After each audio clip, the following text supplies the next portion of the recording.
Anti-COVID protests in China appear to be on pause after a weekend of demonstrations across the country. A heavy police presence and barricades ensured protesters stayed away. These are images from Shanghai from Tuesday morning. But the enforcement had already begun a day earlier. Police were already checking mobile phones of passers-by in the city and deleting what they deemed objectionable. And the same extended to Chinese television as well as social media. And joining me now for more from Beijing is correspondent Fabian Kretschmer. Fabian, rare and historic protests over the past few days. How much of it have people seen on Chinese television news? Well, in the official media, which is only state-controlled, you will see nothing. I'll give you one example. In Xinwen Lianbo, that's the biggest news show every day. They show the news of the day in the evening on CCTV. That's the state broadcaster. Every show will start with Xi Jinping doing something, for example, visiting a factory. Nowadays, the news is that Xi Jinping met with the Mongolian president. But, you know, those protests will not take place there. Or the only possible spin that I could imagine how they would report about those protests would be, there's like foreign forces, quote unquote, are provoking trouble here or something like this. I mean, the Chinese media are really a parallel reality, quite detached from what's happening here on the ground. I mean, Me Too scandals, you will not find any mention in Chinese media, or human rights violations in Xinjiang. That doesn't exist in the cosmos of the Chinese state media. And what about online? Are people being able to share information about these protests online? Well, I mean, yes. So social media is definitely more free. There's, for example, the online platform Weibo, which you might, maybe compare to Twitter a little bit, or Zhihu, that's a platform where you can ask questions. And then there's also Douyin, which is the Chinese version of TikTok. And there, people are more free to debate, but some topics remain taboo. And for example, the leadership of Xi Jinping or the power of the CCP cannot really debate it directly, because the censors will step in and you will delete very quickly. But if you really say something very critical, it could also get you legally in trouble. So it's also risky. So is all this censorship working? I mean, we've seen today that there have been largely empty streets devoid of protesters in Beijing and Shanghai, for instance. Therefore, is this censorship working? Well, the empty streets are also due to the heavy police presence on the ground and due to the intimidation. So there's that. But of course, the censorship is working very efficiently. Why? It's actually quite smart. It's not only deleting everything, but I would compare it to a metaphor of a boiling water pot. So if you don't leave any space, then the pot will boil over. But the Chinese censors usually leave a little bit open. So there's some room to, for example, criticize local governments or maybe talk about the corruption of a businessman, etc. But the very central questions cannot be debated. And here, what we've seen now with the protests, we could see that everything was flatly deleted. People would share videos, but when they get deleted, then they would try to flip those videos on the side or make a filter on them or find other ways to get around the censorship. And when that even didn't work anymore, some just found very indirect ways to criticize the government. One was, for example, to just post long essays, long text, which only consisted of one character, namely How, which is like good, everything is good. And when people saw those texts, which basically said good in like 600 times in a row, they really knew it was sarcastic, was ironic. And maybe people outside of China wouldn't understand this, but really the young Chinese are very smart in reading between the lines and finding very indirect ways to criticize the government. Literally reading between the lines. So this will also not be the first time, as you mentioned, that the Chinese internet and TV platforms have been censored. So how do Chinese get their information when censorship kicks in? Yeah, there's always one way. because the Chinese internet is heavily censored, heavily controlled. If you really want to access free information, you need to get around it. And how can you do that? You can have a VPN software on your phone or on your laptop. That's basically a tunnel to prevent to get out of the Chinese internet. And if you turn on this VPN, which doesn't work very reliable, I mean, it's really quite complicated. Only few VPN softwares are still working here. Then you can access Twitter. Then you can access Instagram, Telegram, etc. You can access also DW, etc. So then Chinese users, they are posting pictures, and once they land on Twitter, they are documented. They cannot be deleted anymore by Chinese censors. That's how basically stuff gets out, and the world knows about those protests. And does the Chinese state truly believe that in this day and age, censoring information will actually prevent people from accessing it? Well, I mean, it's kind of ambivalent. At first, when social media was starting, the Chinese government was very afraid, especially after seeing the revolutions in the Arabic world, and so the censorship kicked in very, very roughly. But sometimes they found out they can also use the censorship. They can use the technological developments for their own tools. So, I mean, right now it works quite a lot. Many Chinese actually don't use a VPN, so they stay within this cosmos, and they don't even know what's happening in their own country to some degree. And there are, of course, many old people who would, read People's Daily, the party newspaper, or watch Xinwen Lianbo, the CCTV news. So they don't have any idea about those protests. Fabian, have these images from the Football World Cup further added to anger about China's COVID restrictions?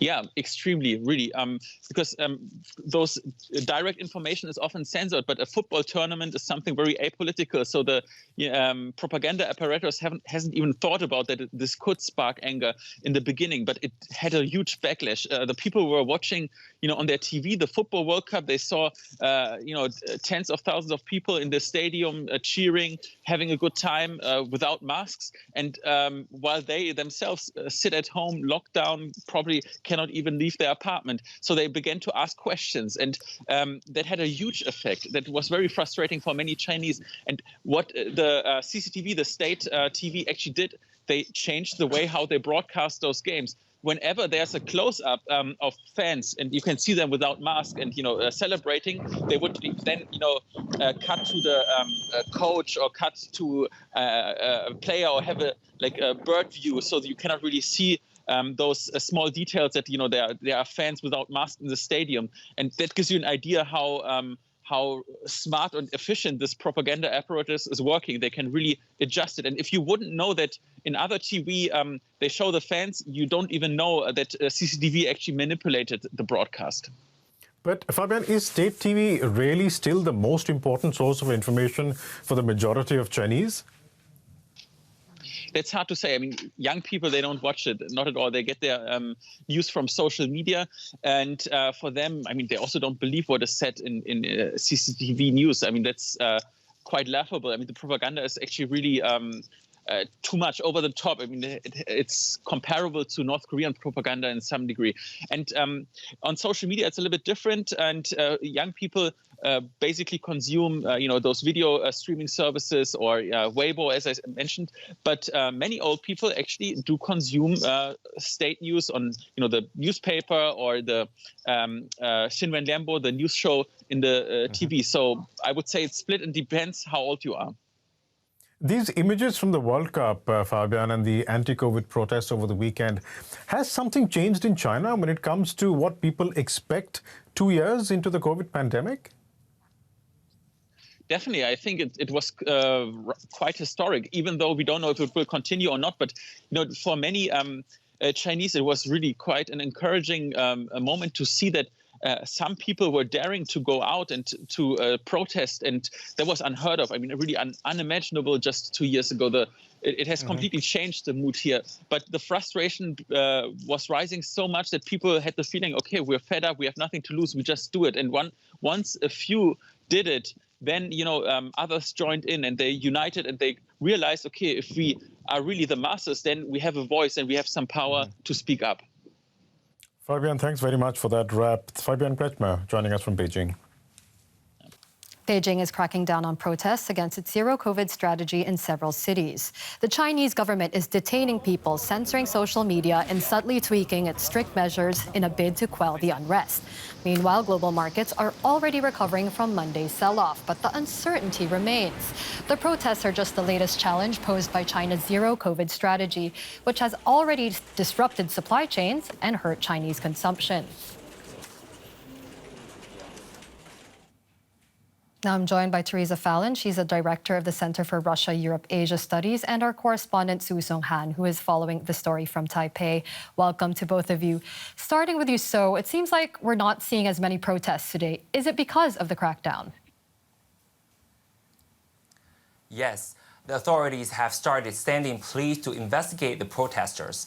And now the Chinese government and pro-China activists are deliberately portraying the protests as a result of foreign intervention, and that people in major cities such as Shanghai and Beijing have been randomly asked by police to check their mobile phones on the street, at subway stations or shopping malls to see if people have installed overseas social media platforms such as Twitter, Instagram, Telegram, or are using VPN. And that is why we are not seeing as many protests today. Now, protesters clearly on notice, but, it was always a risk to protest in China anyway. But, Teresa, I wanted to turn to you. A tipping point was clearly reached here in China. What does this unrest tell us about the country's economic model? I think that this protest incredible because the entire country, cities across the country, everyone was protesting. This idea of the surveillance state didn't seem to work at this point. And of course, they're cracking down today with censorship and no one can find out what's going on online. But we see how there's a real lack of trust in the government and this whole idea of legitimacy that they have to how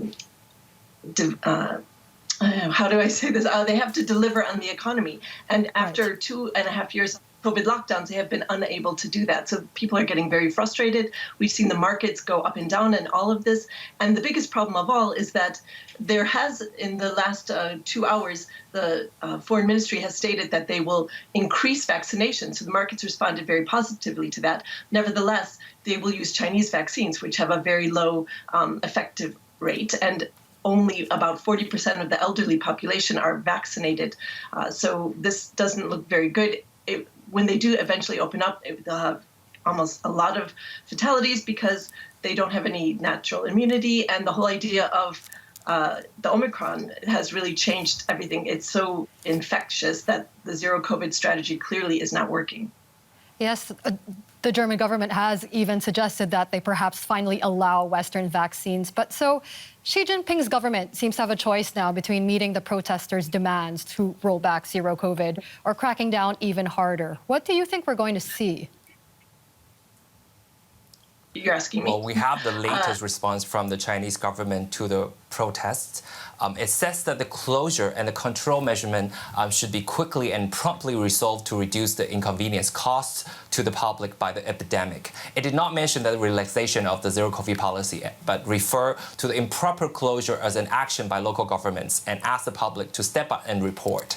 However, the state media still emphasize that there is no wavering of the zero-COVID policy. So we'll see how Beijing can optimize it to a level that their people can accept.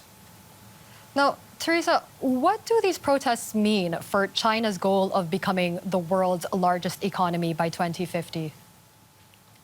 I think that even though these protests have happened, there are still some 5 major issues that the government has to tackle. So they have the oldest population in the entire world. They have a huge demographic issue. People are having even less children during COVID-19, so that's been accelerated. Productivity has stalled. People aren't moving around, so there's very little economic activity. Over 20% of the companies are actually in lockdown, so this has a huge economic impact. But I would suggest, people aren't really connecting the dots here. Today in Bucharest, there's a NATO meeting, and the chip war, the U.S. chip war has had the biggest effect on the Chinese economy. And so more than any of Trump's sanctions or any activities he did in 4 years. So what was done kind of rather quietly by the Biden administration has had a massive impact on China and their supply chains. So I would suggest how things play out at the NATO meeting today in Bucharest. The U.S. is trying to get ally support on these supply chain issues. And not to export high-tech equipment to China. That will be the real barometer of how the Chinese economy will perform. And this also is an indicator, too, that if the people are so angry with the current government, one thing that can unite the people is maybe some sort of activity towards Taiwan. So markets are also factoring that in. So many factors at play. Theresa Fowler, China expert at the Center for Russia, Europe, Asia Studies, and our correspondent, Su Song Han. Thank you both. Thanks.